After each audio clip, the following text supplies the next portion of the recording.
আমার বাবা মা আমাকে একটি বস্তার ভেতর ঢুকিয়ে সমুদ্রে ফেলে দিয়েছিল।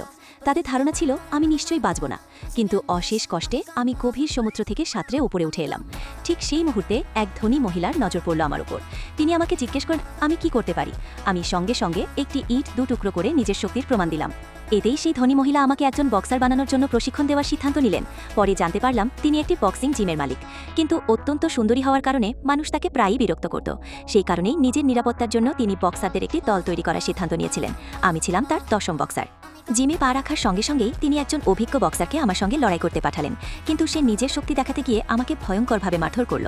আমি শুধু আত্মরক্ষাই করে যাচ্ছিলাম, অথচ সত্যিটা হলো আমি ছোটবেলা থেকে অসম্ভব শক্তিশালী ছিলাম। একবার মায়ের সঙ্গে খেলতে গিয়ে ভুলবশত তাকে আঘাত করেছিলাম, কারণ আমার শক্তি নিয়ন্ত্রণের বাইরে ছিল।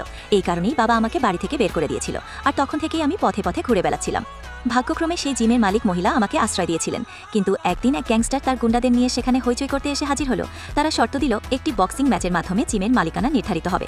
তাদের উদ্দেশ্য সেই মহিলার প্রতিও ভালো ছিল না। মালিক জানতেন জিমে এমন কেউ নেই যে তাদের মোকাবিলা করতে পারবে, তাই তিনি আমাকে একজন চ্যাম্পিয়ন বক্সারের কাছে সাহায্য চাইতে পাঠালেন। আমি তার কাছে গেলাম, কিন্তু সে মনে করল পারিশ্রমিক কম এবং আমাকে তাড়িয়ে দিল। আমি তখন ভীষণভাবে আহত ছিলাম, আর বুঝে গিয়েছিলাম অন্যের ওপর ভরসা করার চেয়ে নিজের ওপর ভরসা করাই ভালো। রাগে ফুঁসতে ফুঁসতে আমি জিমে ফিরে এলাম এবং ঠিক করলাম মালিককে আমি নিজেই জেতাবো। ঠিক তখন আরেকজন বক্সার লড়াই করতে নামল, কিন্তু তার আঘাতে শত্রুর কিছুই হলো না, বরং শত্রু তাকে এক খুশিতেই ধরাশায়ী করে দিল।